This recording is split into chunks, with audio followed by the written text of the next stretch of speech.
This is Kevin Conroy, the voice of Batman. This is Will Friedle, the voice of the future Dark Knight, Batman Beyond. And you're listening to the DCAU Review, hosted by Cal and Liam. Streaming at DCAUreview.com and on your favorite podcast app. Welcome, everybody, to episode 354 of the DCAU Review. I'm one of your hosts, Cal. With me, my brother, Liam. Liam, after an exciting Elseworlds Finest month, where last week, we wrapped things up with a look back at the feature-length Superman-Batman Public Enemies, we decided to kick it back to the original spot where we all started at the DCAU itself. We're back home base, but we launched 50 years into the future, 50 years from now, to be specific, what now is. And we are looking at Batman Beyond this week as we are ever dwindling with new episodes to cover with our series. This week we are actually covering the penultimate episode of this series with an interesting one that also features a thorn in our side. I mean, a crossover with another DCAU series. Sure. Yeah, so we are it is future month. These aren't just Batman Beyond months anymore. And though it has been a little while since we've seen our favorite Synthoid and his human companion, this week they invade Batman Beyond as Zeta, Ro, and the Agent Bennett and his crew all come to Gotham City and get wrapped up in a wacky sort of countdown slapstick hijinks plot in the episode Countdown. That's right. It's the second and final Zeta Project Batman Beyond crossover. Technically third, I guess, if you count the original episode where the character debuted. Yes. Lots of this and more trivia later on in the program about the Zeta Project and this crossover. But before we get to that, Liam, we'll get the official IMDb synopsis for this week's episode, which of course is brought to you by buymeacoffee.com/DCAU review. Buymeacoffee.com/DCAU review is the place if you would like to support the podcast. We have multiple levels, tier levels to support the podcast, all coming with their each with their own unique perks. And then we also have one-time opportunities to support the podcast. If you join us at our top tier level, which is our super friend level, you get the opportunity to ask us a question about the episode that we'll be reviewing the very next week.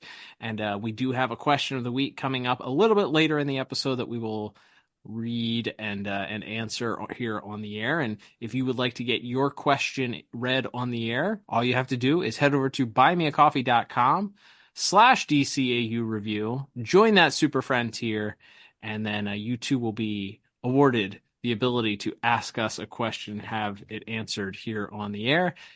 However, you can also check out the other tiers there while you're there. And if that's too rich for your blood, there's multiple ways to support the podcast. We thank our ever-growing list of supporters that have supported us from day one and that are joining us here along the way. And if you'd like to join them, head over to buymeacoffee.com/DCAU review. The best way to support the DCAU review podcast. Head over today and support us. That's right. So this is the synopsis for Countdown, which is written by Paul Dini and Rich Fogel, directed by Kyung-Won Lim, apologize if I'm butchering that. Music by the late Shirley Walker, and animation by Coco and Dong Yang. And that synopsis reads as such. When Zeta and Ro come to Gotham City, the android finds... Not an android, he's a synthoid. When Zeta and Ro come to Gotham City, the android finds himself separated and manipulated by Mad Stan into one of his terrorist bombing schemes. Yes, one of those. Of course. I like referring to it as a bombing scheme, like it's a... Like he's trying to get him to sell George Foreman grills or like at the, something. or like it's a pyramid scheme. Like he has to sell Yes, yeah, that he was. has to sell bombs to the next guy, and if that guy also sells bombs, They just got to plant a bomb unknowingly on another guy's back, and then yeah. that guy's got to do it to three more guys after that, and really, Mad Stan's the only one making any money on it. But that's because you got to buy the bombs off from him. See, that's where he gets you. The person that owns the supply is the only person really making money on it. So Mad Stan's got this all figured out. If only that were the actual episode, I believe that it might be a little bit more entertaining than what we ended up with here, but we will get into our critique of the plot of this episode that originally aired here in the States back on April the 7th, 2001. That's right. We just passed the original air date anniversary of this episode. So our synopsis here, Liam, we kick things off with a gathering of the, quote, world's greatest scientific minds, unquote. So Mad Stan himself interrupting this World Science Symposium with a message of his own as the announcer is coming over the PA system. Welcome to the World Science Symposium. Gotham University is honored to host this distinguished gathering. Here, the greatest minds in science will discuss and exchange exciting new ideas in technology. You think these ideas are new? Forget it, man!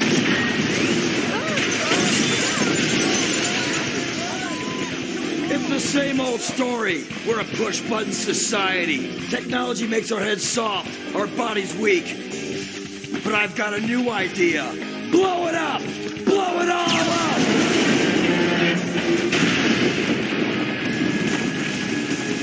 Then how would we make cappuccino? It is funny that is what Mad Stan resorts to, is that technology, unfortunately, is killing the normal human spirit, and the only solution is to get rid of it all. So as he begins blowing up everything in the symposium, Batman does arrive and quickly confronts him. He's able to combat him. Things are exploding. There's some fisticuffs, hand-to-hand combat. Mad Stan throwing a bunch of grenades, blowing a whole bunch of stuff up. And just as Batman appears to have cornered Mad Stan, he blows up a gigantic model of the Earth, which begins rolling towards a group of scientists, Indiana Jones style. Only they're not able to successfully run away. They literally just stand in one spot as the gigantic ball begins rolling towards them, which leads Batman to have to make a decision as to whether he should continue going after Mad Stan or if For a second, I thought this sequence was like one of those really elaborate bowling alley videos when you get a strike. The Earth bomb was that was rolling towards them, and all of the scientists were going to suddenly morph into bowling pins and get knocked down. But alas, no, we're still watching a superhero cartoon instead. Great reference, though. I appreciate it. Yes, but Batman makes the decision to save the scientists, of course. At the last second, he's able to prevent them from getting squished into the wall. But when he turns around, of course, Mad Stan is nowhere to be found, thus allowing him to escape. That's when we cut to Zeta and Ro, who are at the subway station, and they are there. They reveal they believe Dr. Selig could be there at this science symposium, since it's bringing across the world's greatest scientific minds.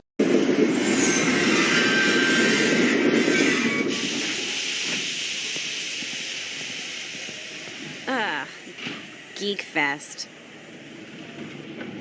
Do you really think Dr. Selig will show up? The world's leading scientists have all been invited. No, this way. What? You've been in Gotham before? Yes, and maybe we'll run into an old friend of mine. Who? Batman. Yeah, right. Whoa. For a robot, you got some connections. In their conversation, Zeta mentions to Ro that they may in fact run into an old friend of his if they're lucky. She scoffs at the idea as he reveals that he's met Batman, and that they actually go way back. So we learn that, I guess chronologically, this takes place before the Zeta Batman crossover that we already reviewed. on the Zeta Project. So chronologically, technically, this is before that episode. So Ro has no idea that they are friends. She also kind of scoffs at it. She didn't even know that he had been to Gotham before. But Zeta is obviously very incapable of lying and telling half truths. So she eventually believes him. We then see that who happens to be waiting there at the station, of course, though, but Zeta's old foes, Agent Bennett and the rest of the NSA are there with gigantic missile launchers in tow, and they just begin shooting missiles off at him as they discover that he is back in Gotham. They had a hunch that he would be drawn there by the science convention. So their hunch was correct, and they begin to chase Zeta through Gotham. And just as it looks like Zeta and Ro have run into some trouble, they almost get hit by a truck, and they are cornered in an alley by the NSA. That same truck peels around the corner and interrupts the NSA just as it seems that they're about to take Zeta and Ro in. He jumping out of the truck, of course, is none other than Mad Stan himself, who he's no friend of the feds, we'll just say that.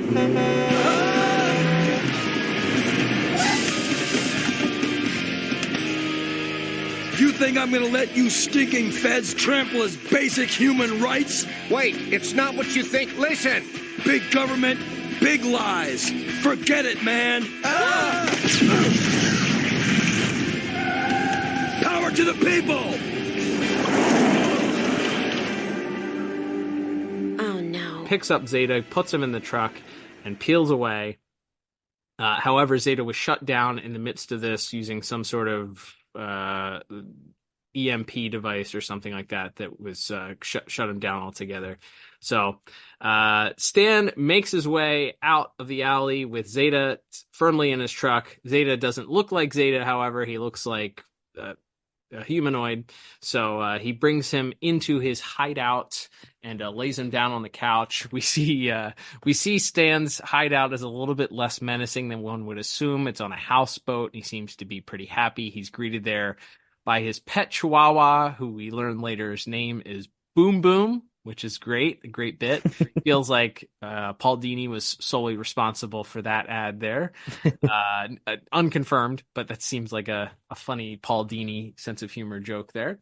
The dog is initially apprehensive of Zeta and begins nuzzling him, which causes Zeta to start malfunctioning, and his holographic projection begins swapping through various different characters.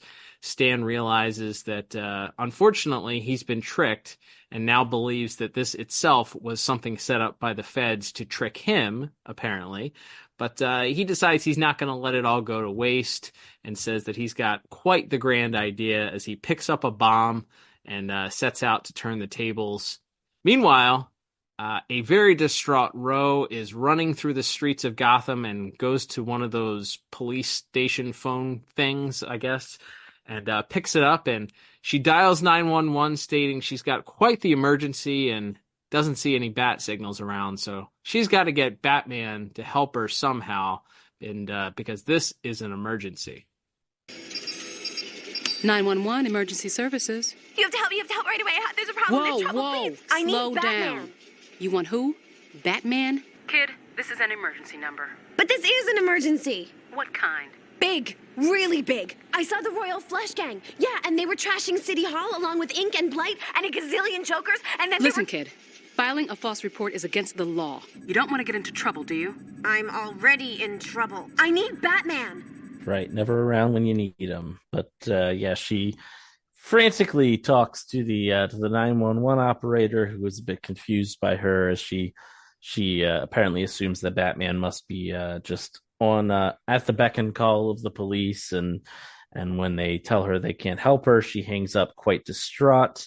Although Bruce is monitoring the emergency ban and sends Terry to go find her. In the meantime, as Ro hangs up the phone and turns around, there's a group of jokers ready to just menace. They see, like I say, they saw a lady they don't recognize, so they're threatening her. She actually kind of takes it to them herself getting mixing it up with them with a little bit of fisticuffs. So they do begin to overwhelm her. And as one of the Jokers pulls out the old electric brass knuckles, that old trick, Batman arrives and knocks out the Jokers and sends them packing. As Ro explains that Zeta has gone missing. And as she describes the man who drove away with Zeta, Batman realizes that must be Mad Stan.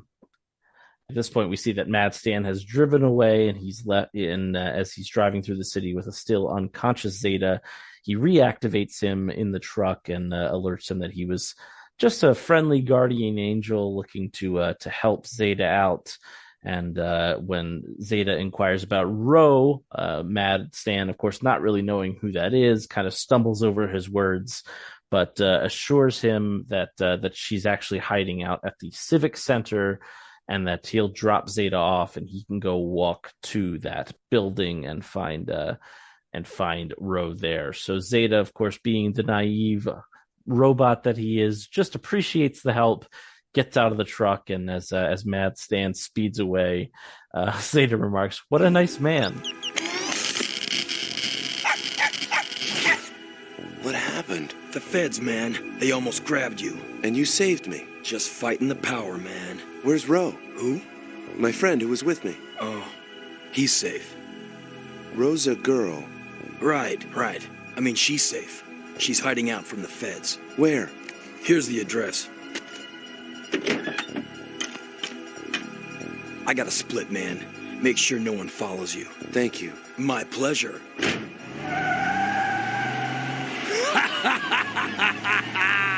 Nice man.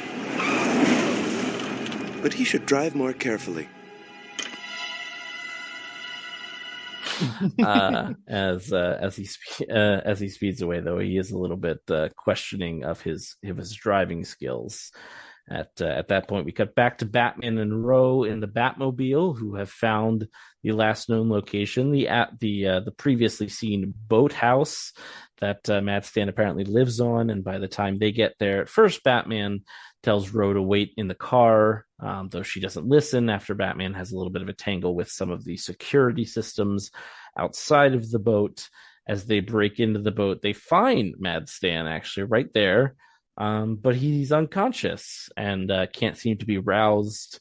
Don't worry, it's just a sedative. He's not.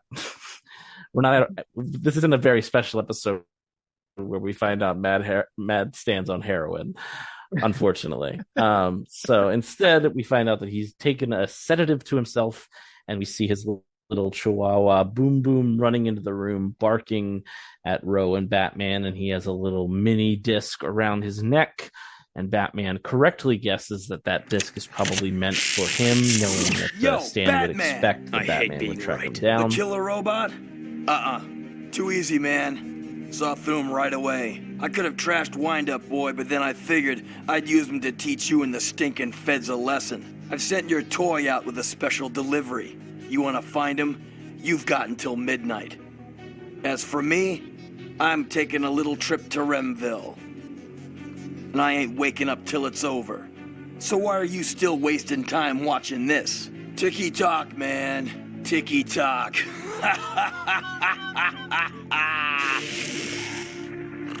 And so here we get Mad Stan's manifesto that he has sent Zeta back out into the city with a special delivery that will go off when else but when the clock strikes 12 at midnight. And he's put himself under with this sedative, which will keep him unconscious for at least 24 hours. Man, where's that sleep aid? I think there's a lot of people that would love to take a crack at that one. Even a half dose would be nice for some people. But anyway, he's unconscious, unable to be roused, and so Batman and Ro know that Zeta is somewhere in the city with a bomb attached.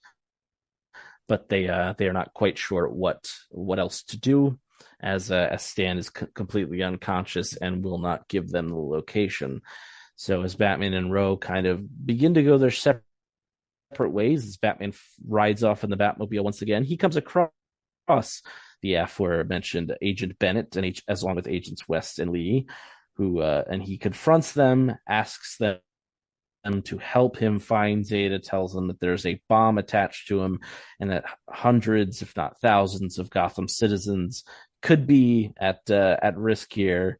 And Bennett's completely unbothered by this, as he tells them that if Zeta is destroyed one way or the other, that just makes his job easier, and completely kind of blows Batman off. And as Batman turns to leave, he nudges Agent West out of the way, who's sort of leaning on the Batmobile, and speeds off. At which point we find out that there was a little bit of subterfuge here, as while Batman was busy jawing with Bennett, Agent West had placed a little tracking device onto the Batmobile, and Bennett informs them that they can now track Batman and they'll follow him to Zeta.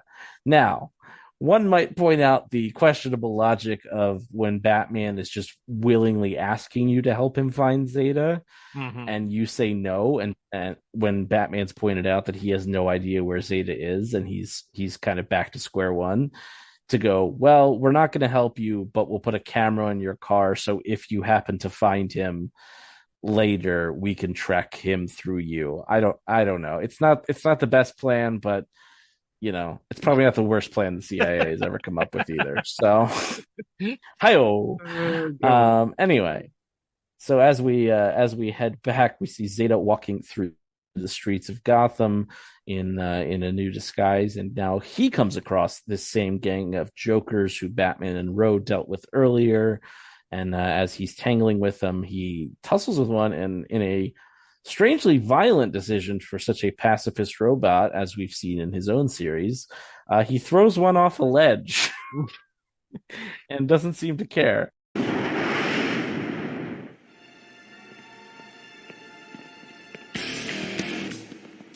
Hey, mister, why'd the Jokers cross the road? I don't know.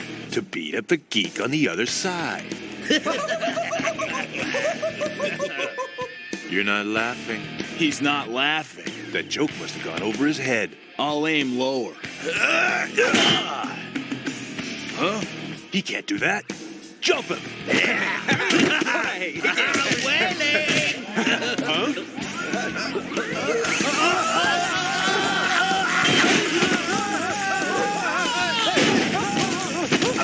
I don't have time for this.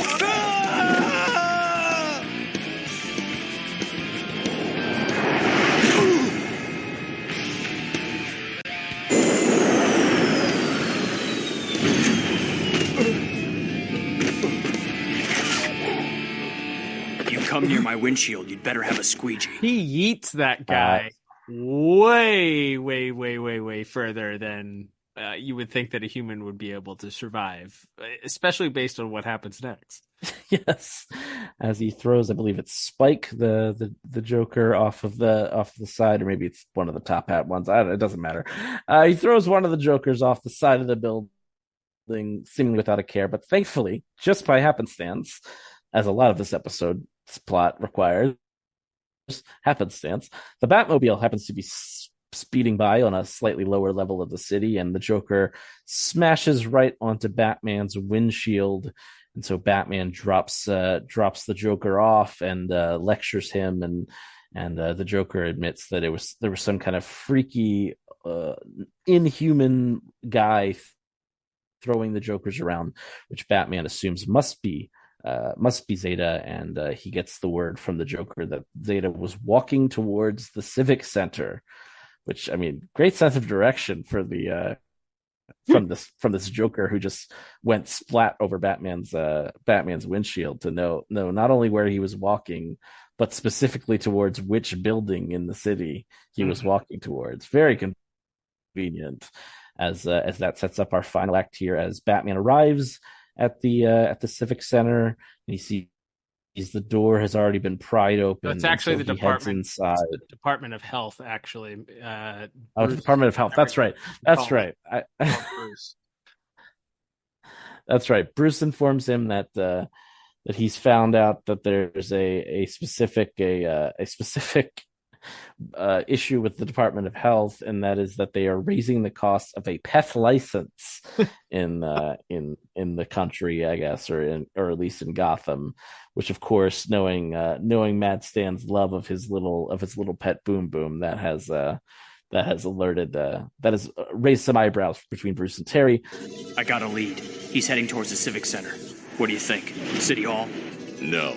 Try the Department of Health. There's a small item about them raising the fee for pet licenses. Pet licenses?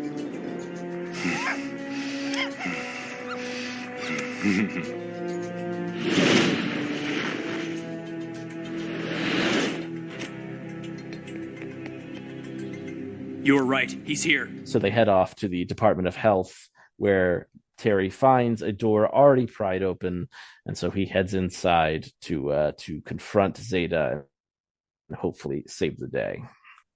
That's right. Yeah, thankfully there is they're already friends, so there's no real conflict that occurs, but as Batman arrives, it's we learned very early, I guess, in the midst of this, that I think in Mad Stan's video you mentioned that the timer was set to go off at midnight.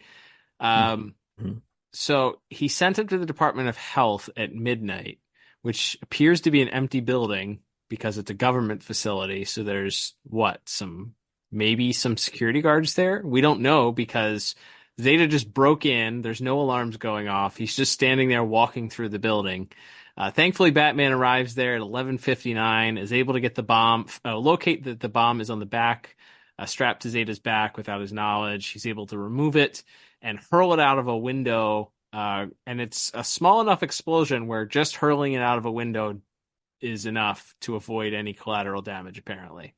So I guess there was never you really know how like a bomb going off inside of a building would be devastating, but if it goes off like 3 inches outside the window of a building, we're all good. That's right. There's no collateral damage. Nobody was injured. There was no possibility of anybody being injured. It's fine. We're good.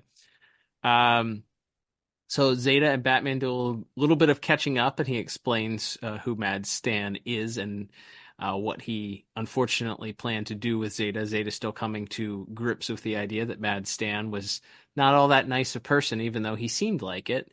And just as they're catching up, we hear police sirens, the NSA, and I guess the NSA is commandeered police vehicles, or they're working in tandem with Gotham City Police, because a bunch of police cars and police blimp things and all show up outside, along with NSA agents on ropes and a bunch of other just wacky bits. So it's Agent Bennett. He's arrived. He tracked the Batmobile, and I guess hearing the explosion, they don't exactly connect the dots here, but hearing the explosion was enough for him to figure out that Zeta was inside. They used one of their scanner thingies to locate and see that Zeta is indeed on the premises. So Zeta says that it's unfortunately that Batman cannot help him. He has to face Agent Bennett alone for some reason. It's just, I don't quite follow the logic of why he landed on that. Batman blocks the door, and off screen we see the agents outside. We see Agent Lee as well as Agent Bennett and Agent West outside. They're about to go in, and as they begin sending the agents in, Agent Lee calls to attention Batman jumping into the Batmobile and flying off. And Agent Bennett advises her to let him go, that there's nothing that he can do at this point anyway. So they continue on advancing in and stumble upon an individual that is still in the building. And when they come up to him and use the scanner, they realize that it is not, in fact, Zeta. I guess he's the only person in the building, too, at that point, which, again, further discounts the idea that this bomb was going to do any sort of damage. But at that point, we cut back to the Batmobile, where we see the Batman that jumped into the driver's seat shifts back into his Zeta persona. It was Zeta all along, ladies and gentlemen, and he's made his great escape. And the person inside was actually Terry in disguise. So we then cut later to Zeta and Ro and Batman reliving their last couple of minutes together and talking about exactly what went on before Zeta destroys the tracking device on the Batmobile and points out that Dr. Selig had actually already left at that point, that they learned, and they also have to go. I found this attached to your car. So that's how Bennett tracked me. Not anymore. What will you do now? I checked the registry at the Science Symposium. The man we were looking for has already moved on. Then I guess we should too. Good luck. Z was right. You're a real friend. Thanks.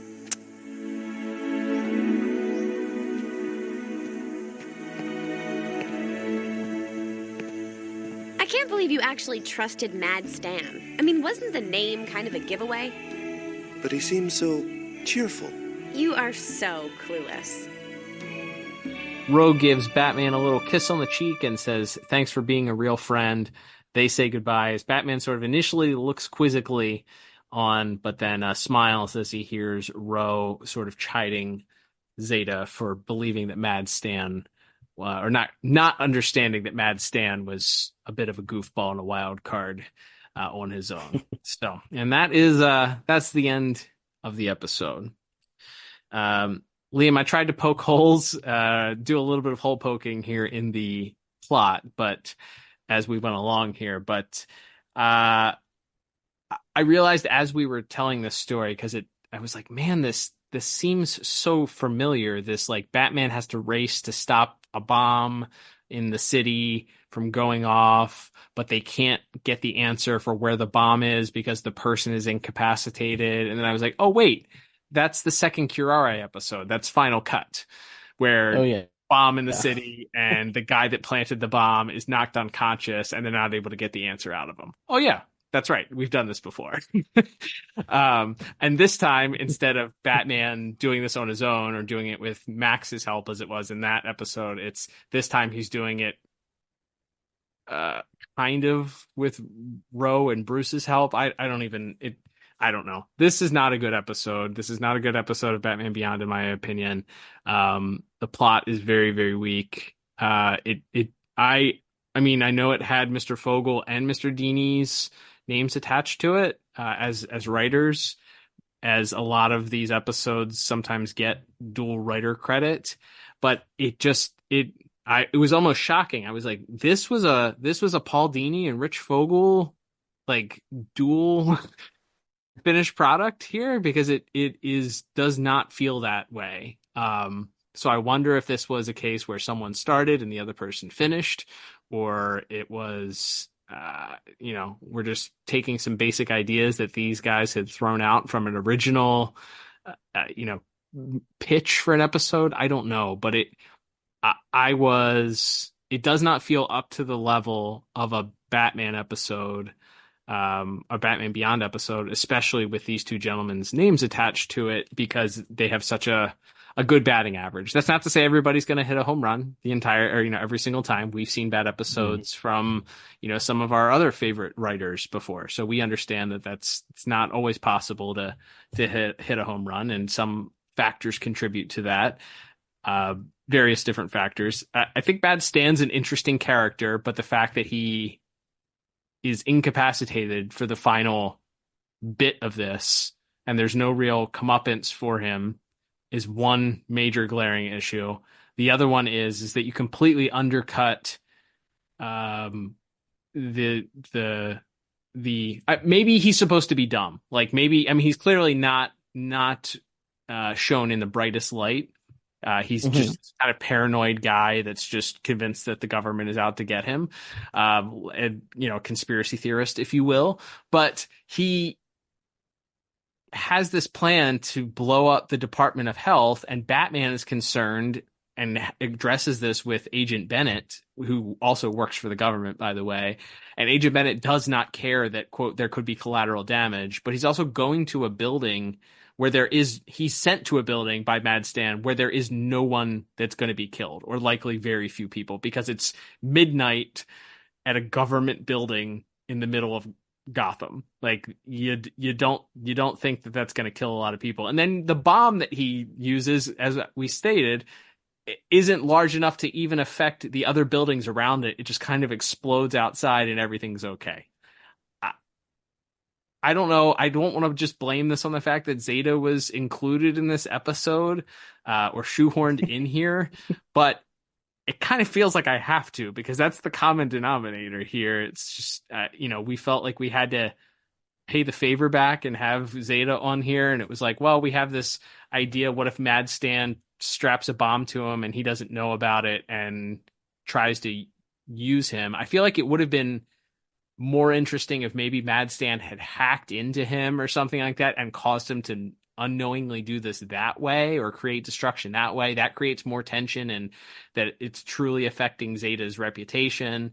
Maybe like pull some stuff from the other Warner Brothers classic hit movie about a metal man that is believed to be an enemy of the U.S. government, the Iron Giant, and just have like some switch, Mad Stan get to some switch and flip it on Zeta, and Zeta turns into like evil robot mode, but it really isn't. Doesn't that happen in a Zeta episode later, where like they maybe reactivate his kill mode in maybe the season 1 finale?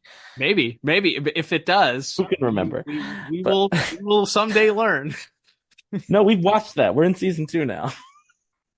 Oh, maybe you're right. Yeah, who could possibly? You see, I don't even know what season we're in of Zeta. This is terrible. I don't know. I've been rambling here. This is a disappointment to me, and especially with it being the next to last episode of Beyond, it feels like we've run out of ideas, and this was just a poor effort of kind of a mishmash of things together. Yeah. So my thoughts are, I don't disagree with a lot of what you're saying. I think maybe use, because whatever these giant like electro bazookas they're firing off at Zeta, he's clearly damaged at one point because Mad Stan has to kind of fix him. So you could have done something where just like he's malfunctioning, he's not thinking right, like you said, somehow either Mad Stan like rewires him somehow where like he thinks Mad Stan is his row, basically, like sure, like that he's been his that he's his best buddy, and that he's got to do this to help, and this will somehow help Zeta get his freedom or something, and then that puts him into conflict with Batman and Row, who are doing the remember who you are thing. Like at least that would be kind of more dramatic. The other way is like it almost feels like we're setting up for a much like lighter, funnier episode at points, just because Mad Stan has kind of been a joke character for most of his appearances. Mm-hmm. He's like the guy that Terry fights for 5 seconds at the start of the episode before something else happens. Mm-hmm. But so like maybe you could have done something with like that where it could have been a farcical thing where where it's almost played more for laughs, even though there's a ticking clock and a bomb attached to Zeta. Again, where like Zeta's tagging along on Mad Stan's crazy crime spree and just is so naive that he doesn't realize that Mad Stan's stealing or sabotaging or blowing up or whatever he's doing, or doesn't realize that it's bad necessarily. I don't know. It's hard because like it's hard with the character like Zeta, where if you make him that naive, then it's like how does he like function on a basic level at this point? Right. But I don't know. There's something there we could have done that I think where Stan tricks him into helping him out, or quite frankly, you just get rid of Mad Stan entirely from this episode, and it's just Zeta and Row are on the run, and Batman's kind of put in the middle of once again of Bennett and the government kind of coming after Zeta, and he has to kind of make a decision: can he get directly involved? And maybe he and Bruce are at odds, or him and Barbara are at odds because he's technically defying the law by helping Zeta and that kind of stuff. Like there's different routes I feel like you could have taken where it could have been either just a more farcical, funnier episode, and which again you would think would play into maybe Paul Dini having a hand in the script, and like just because there are wacky little things, like Mad Stan himself still feels like a very comedic character. Him having a weird little chihuahua named Boom Boom, it's like that's funny, like that's a funny gag to put in there, and like the fact that they keep running across the same group of jokers who just keep getting their butts handed to them every time. Like first they try to rob a girl and it turns out she's friends with Batman, and then again they try to rob a random guy and it turns out he's a death robot. Like there's comedic elements in here, but it doesn't really feel like they're being played for laughs, which I feel like 100% leads to a kind of meh, like it's a very like beige episode. It's a very like it should either be much more comedically structured, or it should be taken more seriously as opposed to what it is, which is like kind of this weird in between thing. And unfortunately, just not like, it's not awful. It's not super memorable. And you would hope, a crossover between two of your shows were better. I was like, gosh, I think the Zeta episode is better of the two crossovers. I think I was like, man, Zeta's got him beat on this one. Because yeah, Zeta comes back to Goth.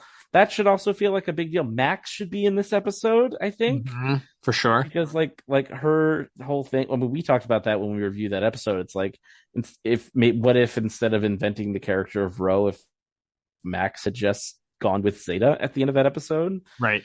And Max was the sidekick for that series, and she kind of got her own shine there. But like, that feels like that would be fun also to have Batman and Max playing off of like the two duos here of Zeta and Ro, and Batman and Max, and their kind of conflicting personalities for whatever the issue at hand is. So that feels like a missed opportunity as well. So yeah, I don't know.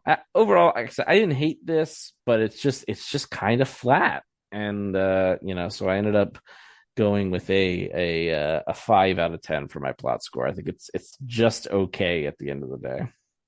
You were a lot kinder than I was. I went with a 3 out of 10. I think, Wow. yeah, no disagreement alarm, but that we'd have to check the archives, but that might be the lowest score. It's definitely the lowest score you've given a Beyond episode in a long time. It's just, when you see Rich Vogel and Paul Dini's names at the beginning of the episode, I just feel like you have a higher expectation of what the end result is, and it was just not. It was disappointing, and I think you were spot on. I think that this should have either been very serious or very comedic, and it's neither. It's just very lukewarm. The launching of Zeta, when Zeta launches the Joker at like 30 miles an hour off of the side of the building, and he then crashes into the Batmobile, he should be, not only should he be dead, but he should at least be unconscious because he collided with a vehicle that is going one way. It's like two cars like crossing an intersection, hitting each other. Like there should be some impact, some damage, something. And the next scene is just him talking regularly. He's not even groggy. He's just like, yeah, some crazy robot threw me. So there's like, it's not serious enough. And there's this stuff that's happening on screen where, again, you could have played it a little bit more comedic, and it's not coming off that way. It just ends up being just kind of meh. And that's for something that obviously they didn't know or plan that it was going to be the next to last episode of Beyond. But my goodness, it feels like this is what we're going out on, one of the final episodes of this series. And it's just like, boy, forget Dana. Terry deserved better than this being the next to last episode here. It's, yeah. And I think actually I saw a note. This is actually technically was supposed to be the final one produced. I think the actual final episode Unmasked was just like what had a lot of production issues that had to have retakes that ended up delaying its release a lot longer. But technically, this is the last episode in production order, though it wasn't the last episode to air. So it's like, yeah, I don't know. And again, I understand back in those days, and I know like people like James Tucker and Bruce Timm have talked about that they didn't really think in the way of like, oh, this might be it. We need to make it like a grand finale. We do episodes. We do however many episodes we're ordered to do. And then, oh, did we get picked up for more? Great. And if we don't, all right, guess we're done. We're moving on to the next thing. So it was kind of before they had that idea in their head to make the final episodes of the order a little more feel like a finale, I guess. So this one is kind of a wet fart. And like I said, initially I was kind of enjoying it because I'm like, it is fun seeing Batman interact with Ro and Zeta. Like for all the shade we have thrown over the years and will continue to throw at the show itself, the Zeta Project, like we've always talked about how we like the characters and the concept, and it could have been something. So like I was like, oh, this could be fun. And then like I said, it's just it kind of rides the fence the whole way between farce and like serious, epic action cartoon, and it just doesn't really serve either of its masters too well in that case. All right, Liam, let's move on to our next category, which is going to be animation and visuals. As we mentioned at the top, Kyung Hwang Lim was responsible for the direction of this episode. Coco Dong Yang, our animation for the episode. This is our first introduction. I know you mentioned last week when we were talking about going back to this episode that it had been some time since you had seen this, and maybe the only time or the first time you had seen it was maybe on the DVDs, and you were confused as to why Zeta's head changed. So this is our first version of Batman. Obviously, we had the crossover that was on the Zeta Project, but this is the first time on Batman Beyond we've seen the new Zeta model, as well as obviously Ro interacting. And weirdly, I think they integrated it pretty well. It looks like the models from the Zeta Project just in Gotham, and that doesn't really affect how our Batman looks. I know that we talked about when we did that crossover, the crossover on the Zeta side, that there were some small changes in how characters look, nothing big, but you could tell there was just an adaptation of the more traditional Beyond characters just in that style, which is a little bit more whimsical, low budget, I guess, because of what they had. So it's a little less strict and looks a little bit more low grade. This, you're kind of bringing these characters into that more traditional DCAU animation. So they get a little more cell shading here and there. You get a couple bits here and there, but generally speaking, they look like the models, just kind of adapted for this different style. And I think I think the best thing that I can say is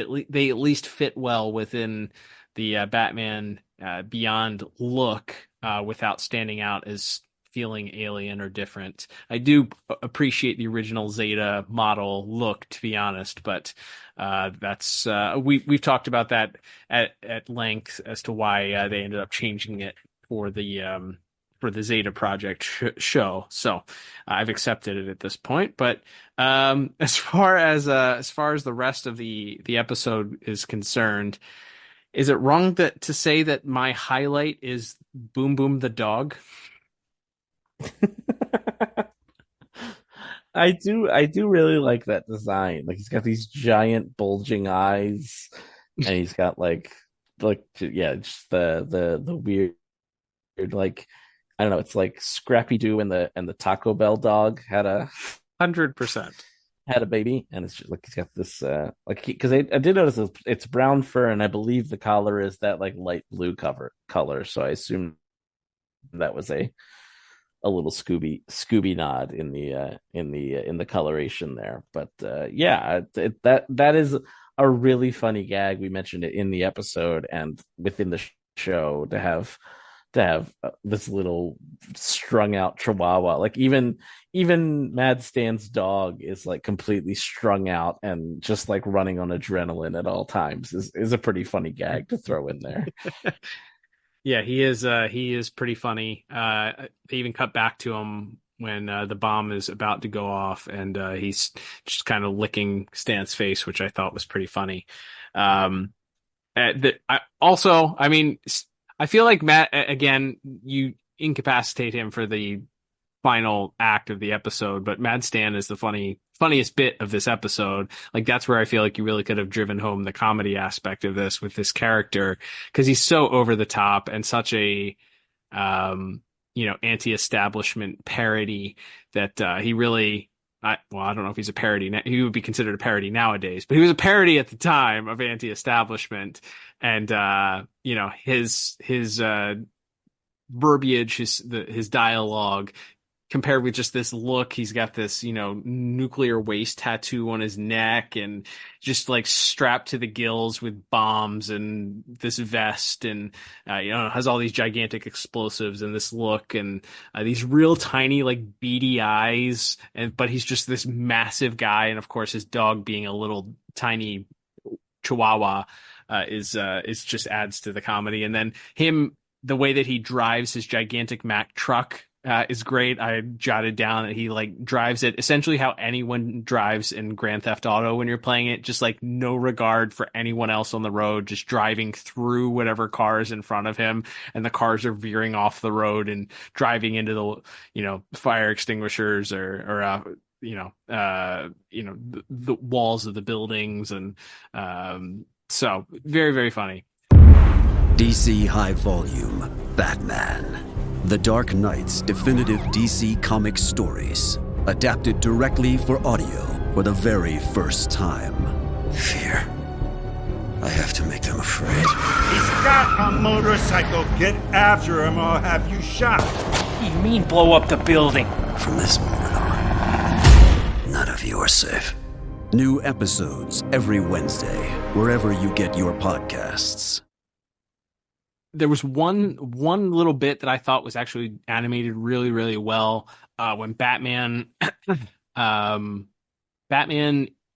first goes, it's actually a couple of sequences when he and Ro show up to the boat, and he's electrocuted by the security system that Mad Stan sets up. It's these like tentacles that come out and electrocute him and tie him up, and then he breaks free of that, and then we get just prior to that, we saw this POV shot of this security camera, alerting that there's an intruder. So you get that shot that then leads into the actual, tentacles shooting out of this machine. Batman breaks the tentacles. He then goes into he breaks into the houseboat, and he kicks in the door, and the POV shot is kind of from inside the room. Batman walks in, and he's crouching down, and then he turns, and the camera pans 180. So now you see the door kind of off to his left. And I thought that shot was done really, really beautifully. It was just a nice little kind of animated shot where Batman's,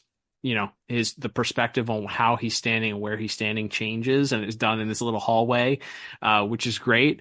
And I was like, well, you didn't really need that, but it looks really cool. So I jotted that down as something that looked great. The Joker models, there's a couple of reused Joker models that we talked about before we went on the air, just colored differently. Seems like they swapped a bunch of the colors up here with the traditional looking guys.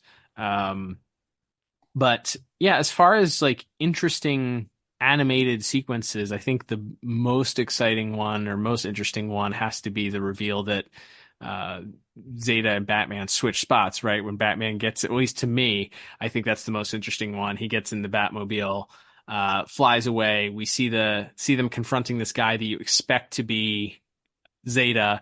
And of course, you can only see the way that this character model is done. You can only see the lower half of his face, but it's very obvious the way that his mouth looks that it's Terry once he smiles. And then when they cut back to the Batmobile, you see Batman flying it, but then he kind of, reverts to glitches back into his Zeta form very quickly. So I thought that was a neat looking shot. It was done only so that we could see that shot. I feel like that whole sequence was only done just for that reveal, but it was a neat little visual gag. So I noted that as something that was pretty interesting. But other than that, I didn't have a ton of visual notes. What did you have? Yeah, it's so light on action. I kind of looked for things. I mean, some of these maybe veer towards more like plot critiques, but boy, Agent Bennett's just firing like a bazooka into a crowded area a couple of times. It's give an F about nothing, as Creed.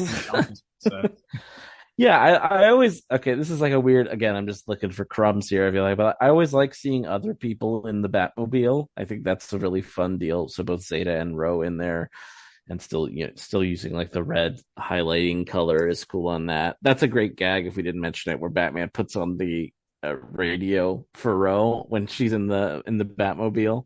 Mm-hmm. That was maybe my favorite actual joke of the episode. He puts on like elevator music as he steps out. So I didn't know there was a radio in the Batmobile. So that's important for future reference. But yeah, other than that, yeah, I did notice I feel like they kind of play with light sourcing a lot. You kind of mentioned that already. There's a bit where the bit where Batman and Ro are kind of standing after they're talking to the Jokers, and Batman's kind of half in shadow and half out of it. And then when at near the end, when all of the police and agent vehicles show up and they shine the big spotlight and you get everything, you kind of completely remove that highlighting color from Batman, and it's all this like kind of brighter grays and things. Another little thing, and I feel like it's slightly inconsistent.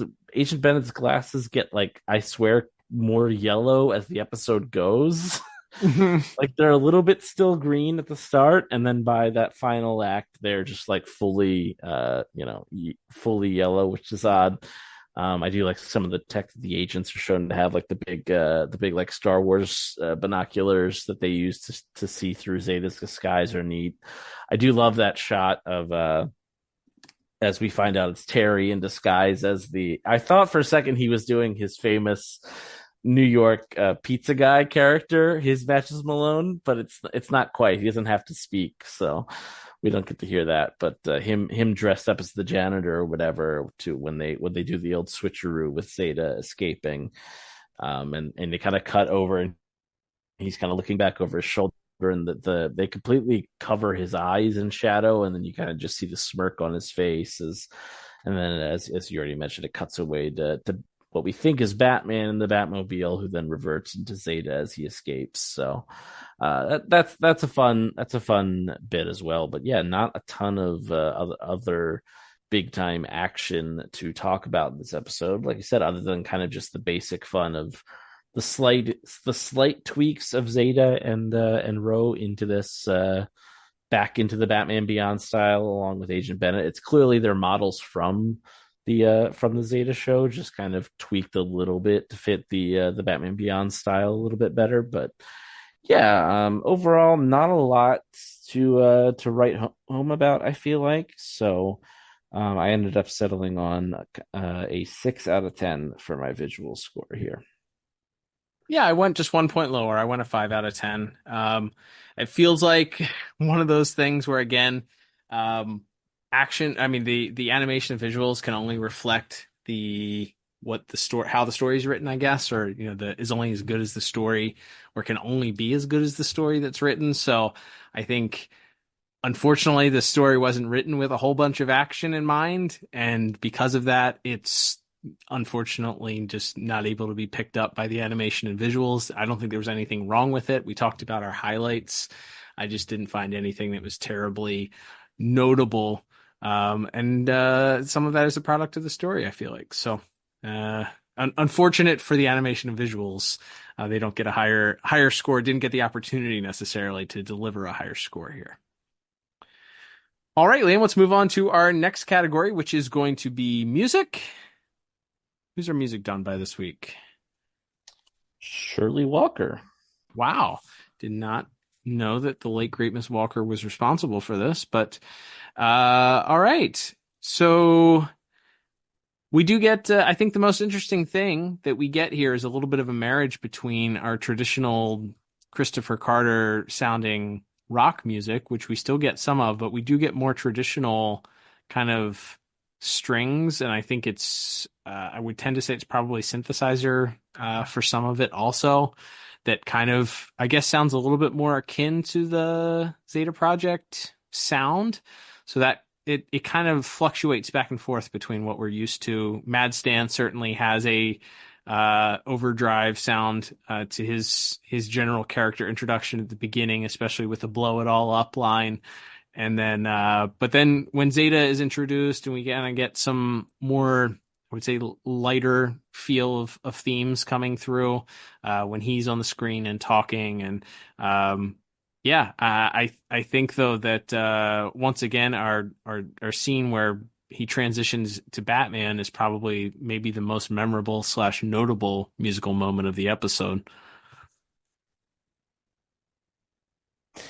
I think that's that was kind of my only music note, was that bit at the end there where they kind of when Zeta's escaping in the Batmobile, and they kind of started out with the very rocked up.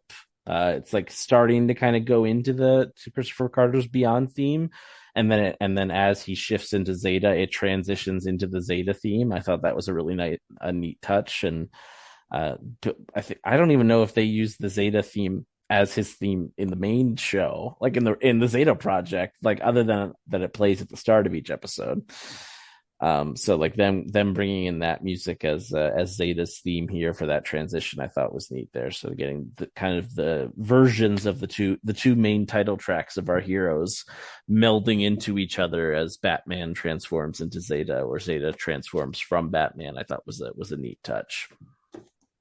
Yeah, for all those reasons, I didn't think there was anything terribly that kind of blew me away, other than I thought that was a neat little moment.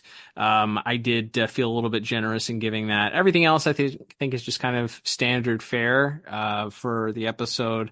So I ended up giving music a 6 out of 10. What about you? Yeah, I gave it the exact same score. I think like I said, our hero theme medley kind of a good mix of those themes always gets maybe an extra point or two from me. So happy to give it in this case. There we go. All right, Liam. Well, that will begin to take us to our final category of the day, which is going to be voice actors and actresses. Pretty big cast, because I feel like we have we're accommodating 2 shows worth of characters here, and plenty to talk about in that list, including some Batman Beyond series regulars that are not in their traditional voices for this episode. So we have some series producers that are also voice acting on this episode. We got a whole bunch of crazy stuff. Let's jump in and talk about our voice cast. Absolutely. So quite a few people to talk about, some in minor roles. Interestingly, Bruce Timm plays a Joker in this episode, but it's not his guy. It's not J-Man. No, he's playing the one with the top hat on his head. We do also, as the 911 operator, we have Takia Crystal Kema, which is I know we've talked about her a couple times previously, possibly in Static Shock. Yep. Also she's also the voice of Bumblebee on Teen Titans, and was Raven Simone's mom on That's So Raven, and was on In Living Color and a million other really talented comedic actress. It's always funny. And it must have been another one like we talked about with LeVar Burton or Dan Castellaneta, just one of those people that I feel like Andre Romano just knew well and would like come in to do a 2-second gag there. But it's always like, wow, that's a big name to have an unnamed character voice in an episode. But here she is, and we do briefly have Lauren Tom, not as Dana, but as Agent Lee, and we also, of course, have Michael Rosenbaum as Agent West.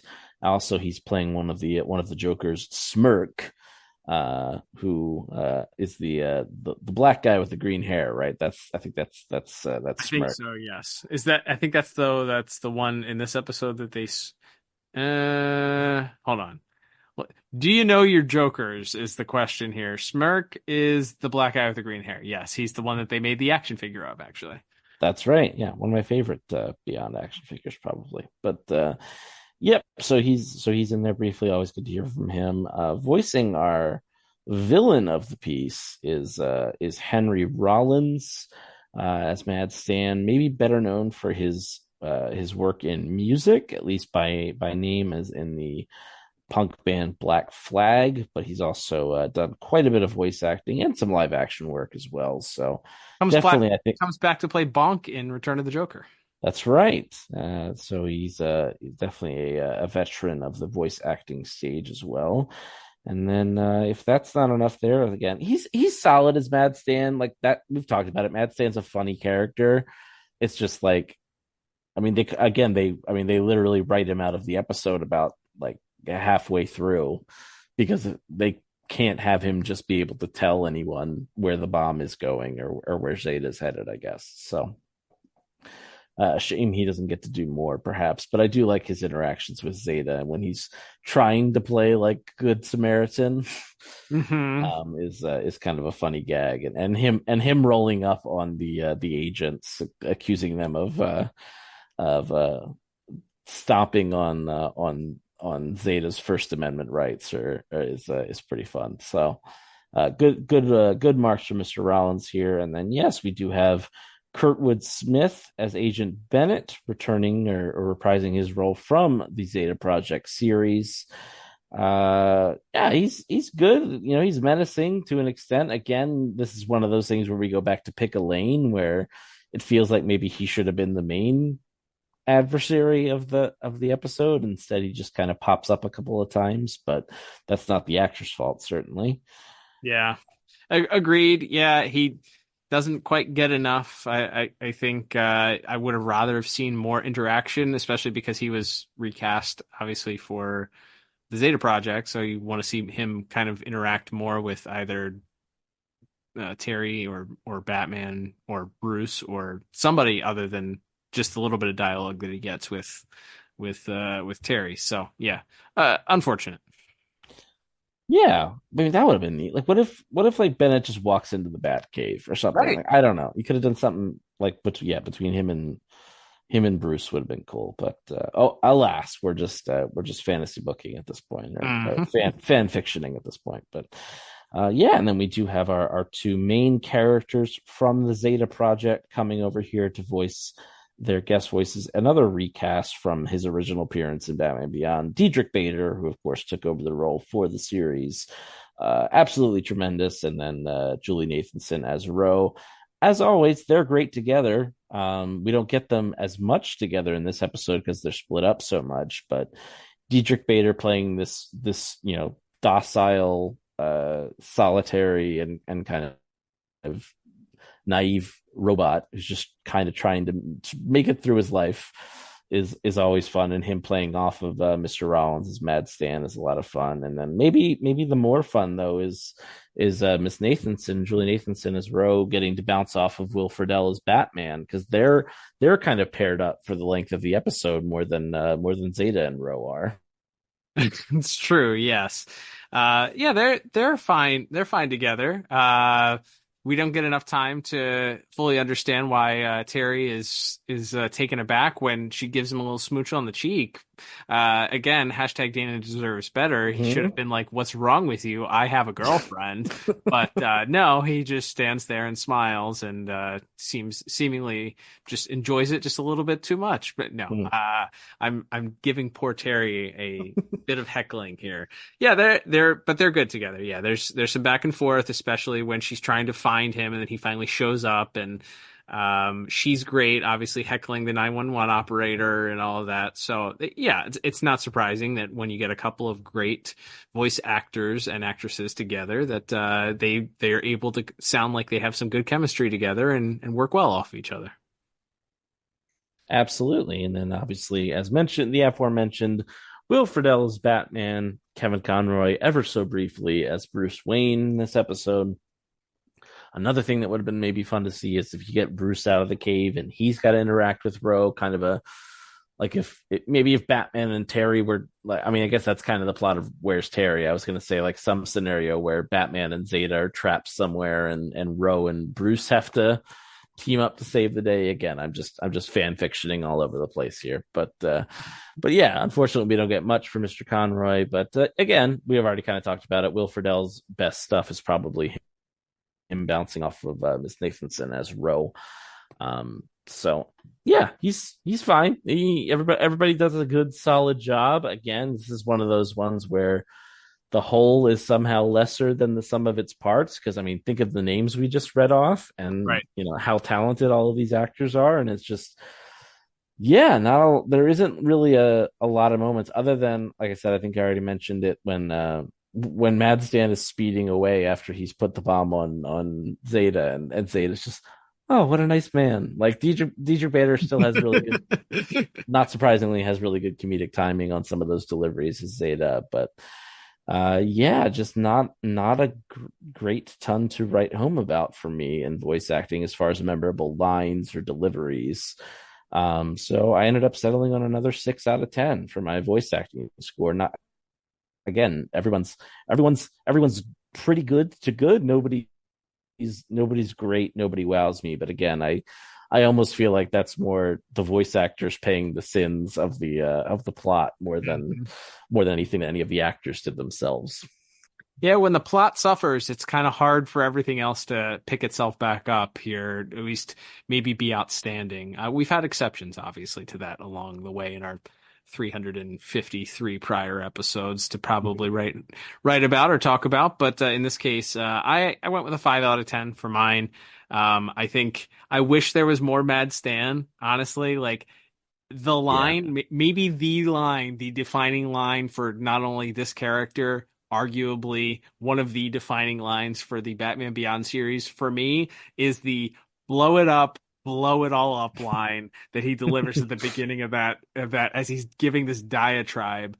And I mean, interestingly enough, I feel like this may have worked better and as a comic book instead of it being a 22-minute episode. I feel like, I mean, we obviously would have missed out on some of the inflections and such here, but I'm just looking at this and I'm like, you know what? I think this would have been a comic book that I would have read and been like, that's fine. But because it's a 22-minute episode that it just ends up dragging a little bit, it unfortunately just makes everything else along with it just kind of seem that's fine. Everything's okay. Nothing special to write home about here. So yeah, overall 5 out of 10 for voice actors. Nobody did anything wrong, but I just think that there wasn't a whole lot here that was set up for our voice actors and actresses to kind of show a lot of range of emotion or a lot of memorable dialogue, other than maybe blow it up, blow it all up. And with that, maybe that's how we face this episode going forward. I don't know. Blow it up, blow it all up. Yeah, but yeah, that's 5 out of 10 for me.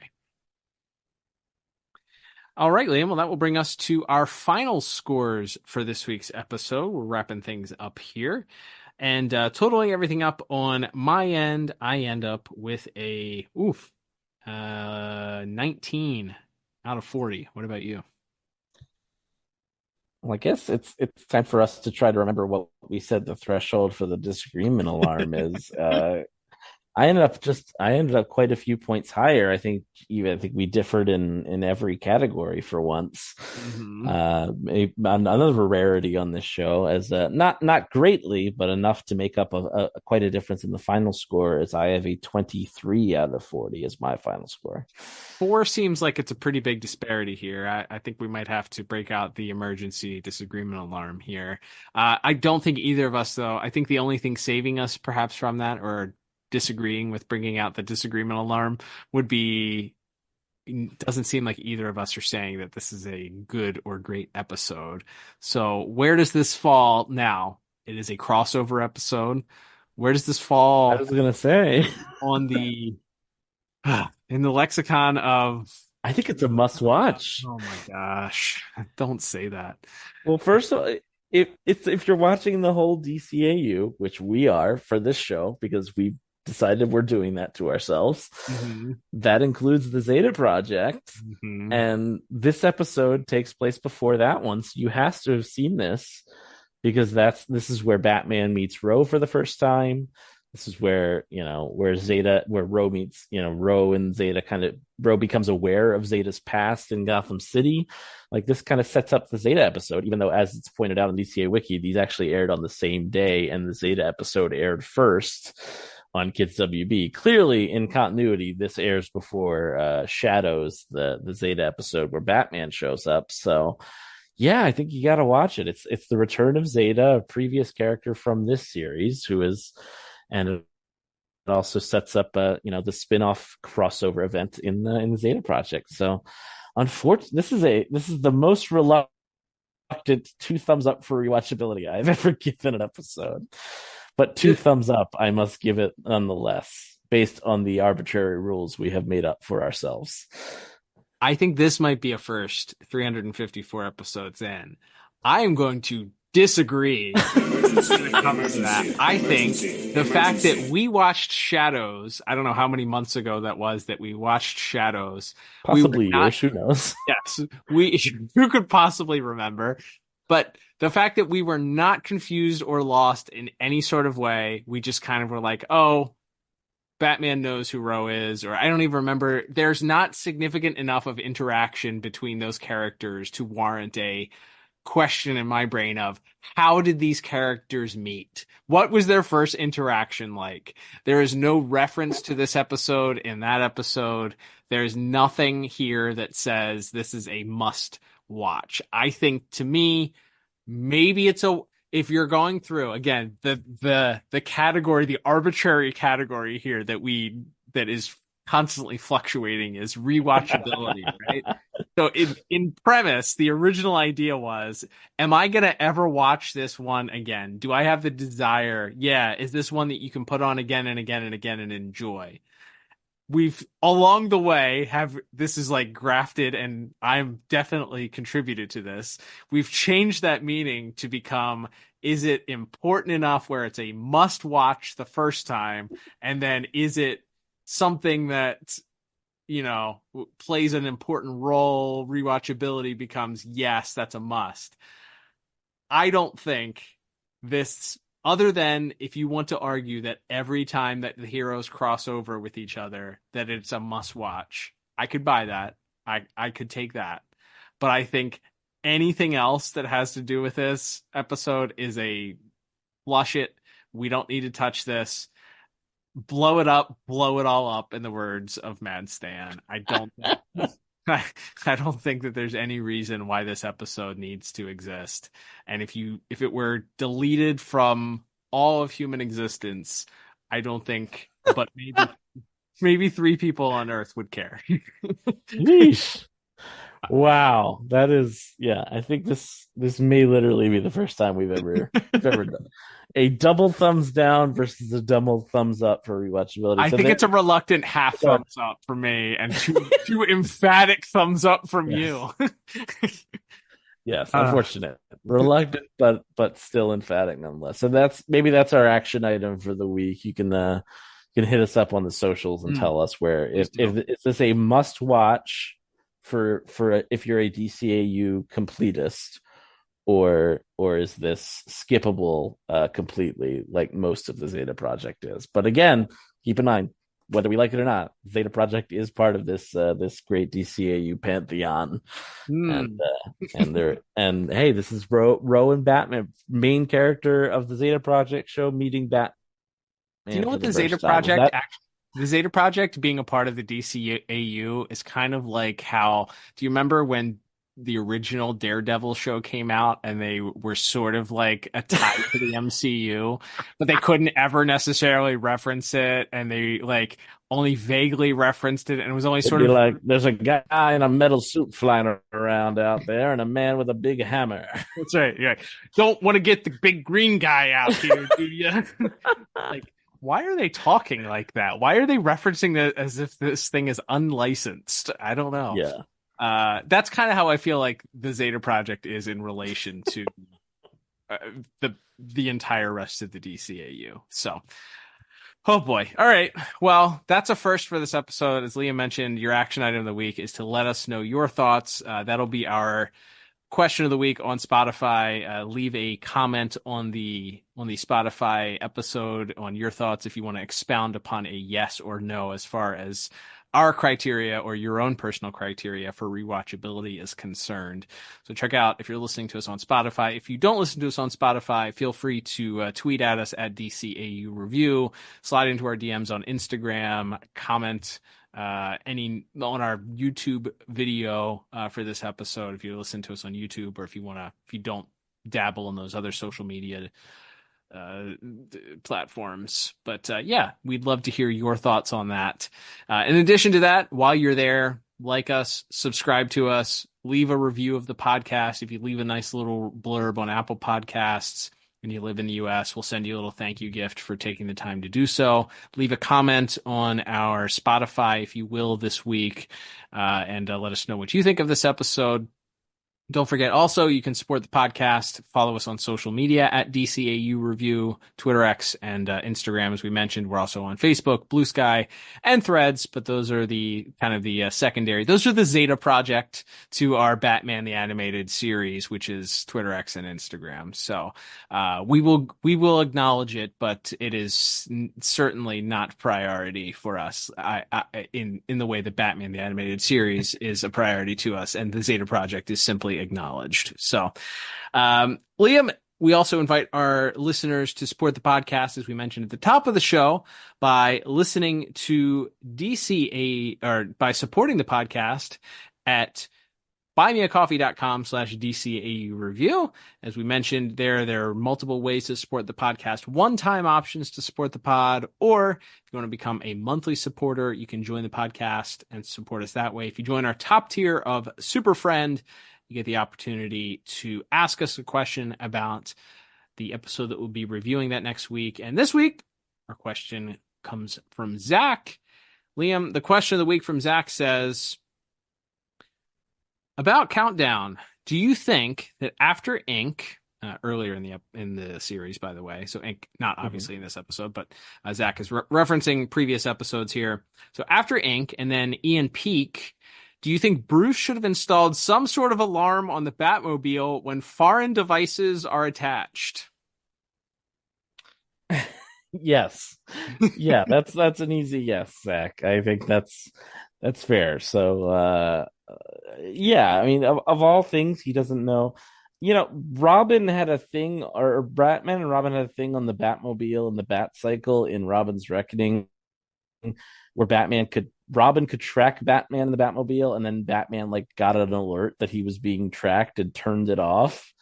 So it's like you could tell when you're being tracked back in 1992/1930s/ whenever now is.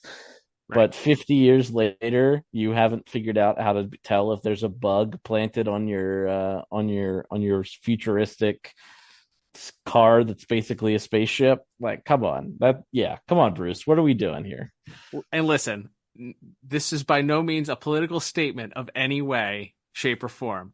But there's a certain car manufacturer who has the ability that has cameras that are able to monitor your car on or off, cameras all around, watching what someone does or doesn't do to your vehicle while it's parked in our modern age here. But you're telling me the billionaire man that created the spaceship or had the spaceship created 50 years from now, whenever now is, didn't think to put exterior cameras on the Batmobile to monitor it?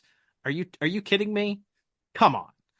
It can turn into a dumpster if it needs to, but we don't have the ability for it to monitor its exterior. We also know in the Ink episode, he was able to run a diagnostic and show that there was extra weight someplace on it. So you mean to tell me that there is something that monitors the weight of the vehicle, but not an actual physical camera?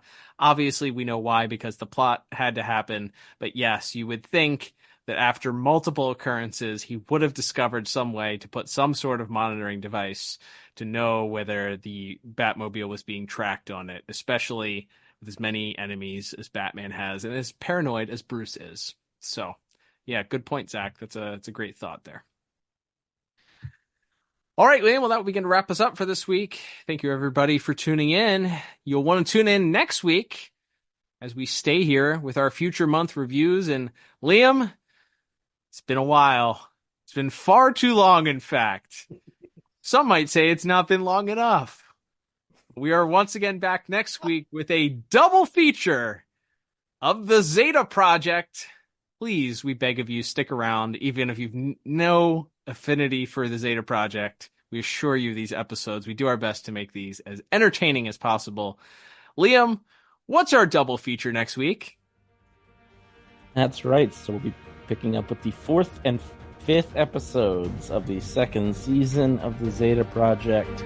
Those being titled Resume Mission and Hunt in the Hub. So we are back on the Zeta track next week. This was sort of this week it was like a shot in the chaser. You drank your tequila and you had the lime and the salt and everything to make it go down a little smoother. Next week, no, straight from the bottle, no ice. You take your medicine next week, and it's 2 episodes. It's a double. So joy next week as, yes, we bring you your kind of show, Puke Face, a double feature of the Zeta Project. I feel like it's not only drinking tequila straight from the bottle, but then somebody hands you the entire salt shaker too, and they just pour the entire salt shaker in your throat also. That too. All right, well, excited is not the word I'd use, but I anticipate next week's episode with great interest in covering those with you, Liam, because as we stated, it's always a lot of fun. We always have a lot of fun, regardless of whether or not the episodes are good or not. And we head in to next week. Just think of it this way. There's only a few more after this once we knock these 2 out. So the end is near. Can't wait to do that with you, Liam. But until then, I'm Cal. And I'm Liam. And we'll talk to you on the next episode of the DCAU Review. Adios. DC High Volume, Batman. The Dark Knight's definitive DC Comics stories. Adapted directly for audio for the very first time. Fear. I have to make them afraid. He's got a motorcycle. Get after him, I'll have you shot. You mean blow up the building? From this moment on, none of you are safe. New episodes every Wednesday, wherever you get your podcasts.